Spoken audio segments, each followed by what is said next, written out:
എന്താണ് സ്ട്രോക്ക്? നമ്മുടെ തലച്ചോറിൽ 4 പ്രധാനപ്പെട്ട രക്തക്കുഴലുകളുണ്ട്. ഇതിന് പല പല ബ്രാഞ്ച് ആയിട്ട് ഇത് പല രീതിയിലും തലച്ചോറിലെ പല ഭാഗങ്ങളും സപ്ലൈ ചെയ്യുന്നു. ഇതിൽ ഏതെങ്കിലും ഒരു ബ്രാഞ്ചിൽ ബ്ലോക്ക് വന്നാലാണ് സ്ട്രോക്ക് വരുന്നത്. ഏതൊക്കെ രോഗലക്ഷണങ്ങളാണ് പേഷ്യൻ്റ് കാണിക്കുന്നത്, അത് നമ്മൾ സാധാരണക്കാരെല്ലാവരും മനസ്സിലാക്കി ഇരിക്കണം. എന്നാൽ മാത്രമേ നമുക്ക് അത് സ്ട്രോക്കാണെന്ന് മനസ്സിലാക്കി ഇത്രയും പെട്ടെന്ന് ചികിത്സ ഉള്ള കാര്യങ്ങൾ ചെയ്യാൻ സാധിക്കത്തുള്ളൂ. അപ്പോൾ അതിനുവേണ്ടി നമ്മൾ ഓർത്ത് വെക്കുക, ബി ഫാസ്റ്റ്. ഒരു തലച്ചോറിലെ ഒരു ഭാഗത്ത് രക്തം സ്തംഭിക്കുമ്പോൾ എന്താ സംഭവിക്കുന്നത് വെച്ചാൽ അത്രയും ഞരമ്പുകൾ ഇങ്ങനെ ഡാമേജ് ആയിക്കൊണ്ടിരിക്കുക. കൂടുതൽ നേരം സ്തംഭിച്ചിരിക്കുമ്പം കൂടുതലും ഞരമ്പുകൾ ഇങ്ങനെ ഡാമേജ് ആയിക്കൊണ്ടിരിക്കും. അപ്പോൾ തലച്ചോറിൻ്റെ പ്രത്യേകത എന്ന് വെച്ച് കഴിഞ്ഞാൽ ഞരമ്പുകൾ ഡാമേജ് ആയി കഴിഞ്ഞാൽ അതിൻ്റെ റിക്കവറി പാടാണ്. കാരണം ഇറിവേഴ്സിബിൾ ഡാമേജ്, പെർമനൻറ്റ് ഡാമേജ് സംഭവിക്കും. ഫർദർ ഡാമേജ് പ്രിവെൻറ്റ് ചെയ്യുക എന്നുള്ളതാണ് ഏറ്റവും പ്രധാനം. അപ്പം രക്തോട്ടത്തിൽ എന്നൊക്കെ ബ്ലോക്കിനെ എത്രയും പെട്ടെന്ന് നമ്മൾ പുനഃസ്ഥാപിക്കണം. അതാണ് നമ്മൾ ചെയ്യേണ്ടത്. അതുകൊണ്ടാണ് എത്രയും പെട്ടെന്ന് സ്ട്രോക്കിന് ചികിത്സ തേടേണ്ട ആവശ്യമുണ്ടെന്ന്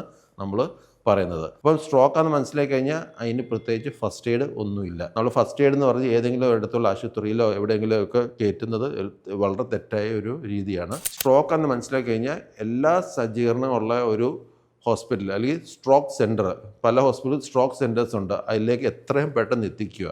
എന്നിട്ട് ഈ പേഷ്യൻ്റ് എത്തിച്ചതിന് ശേഷം ഡോക്ടേഴ്സ് കണ്ട് അതിനെ സ്കാൻ വഴി ഡയഗ്നോസ് ചെയ്ത് സ്ട്രോക്കാന്ന് ഉറപ്പിച്ചിട്ട് ചികിത്സ, അതിനൊരു പ്രത്യേക ഇഞ്ചക്ഷൻ ഉണ്ട്, അത് സ്റ്റാർട്ട് ചെയ്യണം. അതാണ് നമ്മൾ ചെയ്യേണ്ടത്. ഇതിൻ്റെ ക്രൂഷ്യൽ ടൈം എന്ന് വെച്ച് കഴിഞ്ഞാൽ മാക്സിമം 4.5 hours-ആണ്, 4.5 മണിക്കൂറുണ്ട്. അപ്പോൾ ഈ 4.5 മണിക്കൂറിനുള്ളിൽ പേഷ്യൻറ്റിനെ സ്ട്രോക്കാന്ന് മനസ്സിലാക്കി ഹോസ്പിറ്റലിൽ എത്തിച്ച് സ്കാൻ ചെയ്ത് അതിൻ്റെ അവിടെ ഇഞ്ചക്ഷൻ കൊടുത്തിരിക്കണം. അതാണ് നമ്മൾ ചെയ്യേണ്ടത്. അതാണ് know the signs act fast എന്ന് പറയുന്നത്. അത് എത്രയും പെട്ടെന്ന് കൊടുക്കുക.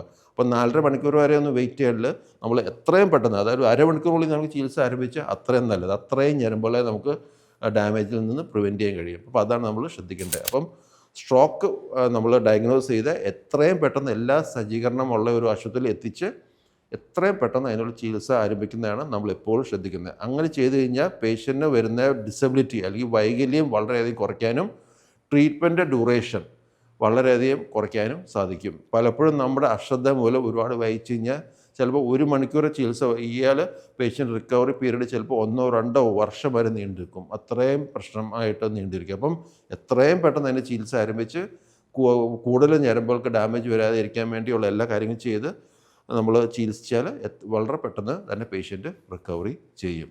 Thank you.